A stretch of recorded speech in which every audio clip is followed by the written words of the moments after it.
where with FI you were working and you took the decision to move from a part-time to full-time entrepreneur. So you Right. can run us through all that experiences. Sure. Product of a corporate world, worked in the corporate world for almost 18 years, right? And the entrepreneur bug was already there, right? Entrepreneur bug probably was in me from when I was like probably 15 years into the corporate world. I was already a little restless, right? I wanted to do something different, right? But the contradiction was, the irony was that the work that I was doing is also, I loved it, right? So I was actually the innovation head of Cognizant Insurance. So I was always like doing new things. Even I was an entrepreneur inside Cognizant. I was building Oh, products. I was taking products to the market. So while I was super happy with the job that I had at Cognizant, at the same time, I always felt disconnected with the users, right? The users of the solution that I was creating, I was not in touch with them, right? And these are people who I was building solutions for somebody in, I mean, in Dubai, in Jakarta, right? In the US, right? In UK, but I didn't meet any of these users. I didn't know whether I was really solving their problem or not, right? Somebody told me, some business head, some CEO told me that yes, this is the right solution for them, right? But I never knew, I never met any of these users. So the as they say, right?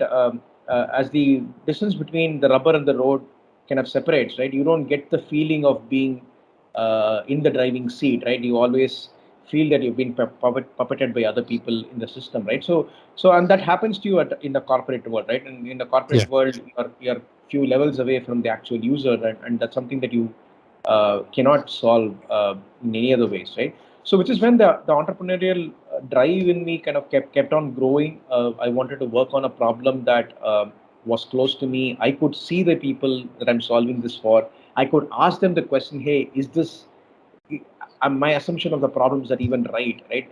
What my assumption of what I'm offering to you as a solution, does it even work for you, right?"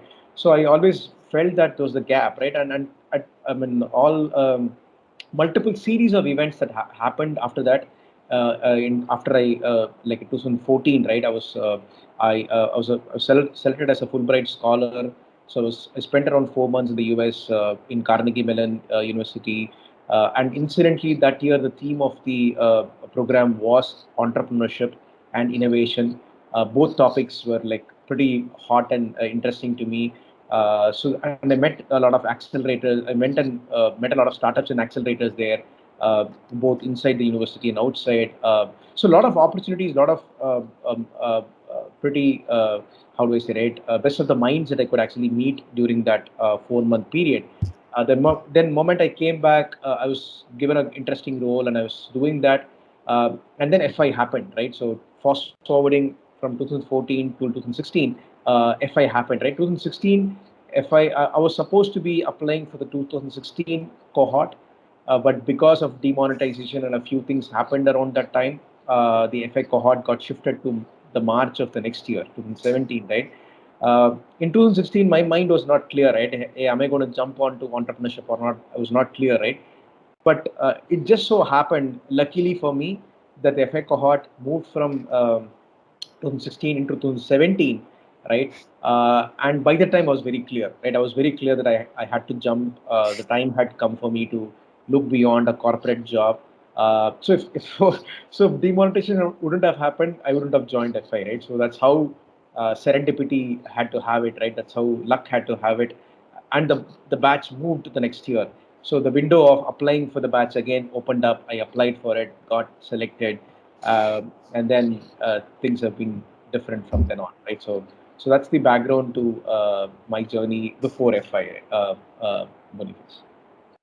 Okay, so nicely put the transition from the corporate world to the startup world. Okay, nice. So you were at the end, you were talking about your joining FI. So how did FI help you, man? Being in a corporate and starting something for first time, how did the FI help you? So I was shit scared of becoming an entrepreneur, right? So, and that too after being under the cushion of being in a corporate job for 17, 18 years, right? Getting into something where you financial uh, how do you say, right? The cushion of the hefty paycheck that hits you every month is not there as an entrepreneur, right? And the support system that you get in a corporate world is not there, right? So for example, I mean, I was an entrepreneur at Cognizant, right? But I had always had a safety net below me, right? I needed to hire somebody, talk to the HR, hire people, right? I needed a marketing budget, talk to the marketing team, get the marketing budget on, right? I need some content to be written, talk to the content creation team to get the content done, right? So I wanted branding, the branding team does that for you, right? So in a corporate world, as an entrepreneur, you actually work inside a cocoon, right? So the cocoon, outside the cocoon, there are a lot of elements that protect you, a lot of elements that give you support and all that, right? And at the end of the day, you're not taking a risk. That's the biggest demerit or merit of being an entrepreneur in an organization, right?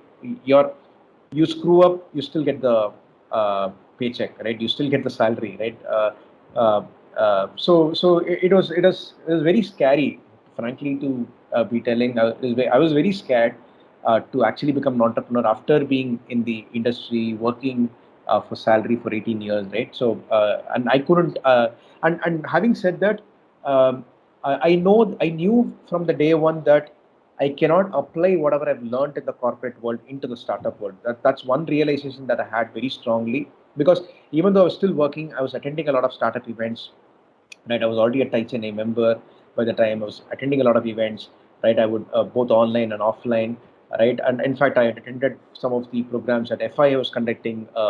That's when I got to meet some of the mentors and all that, right? Some of the initial free events that are conducted before the cohort actually starts, right?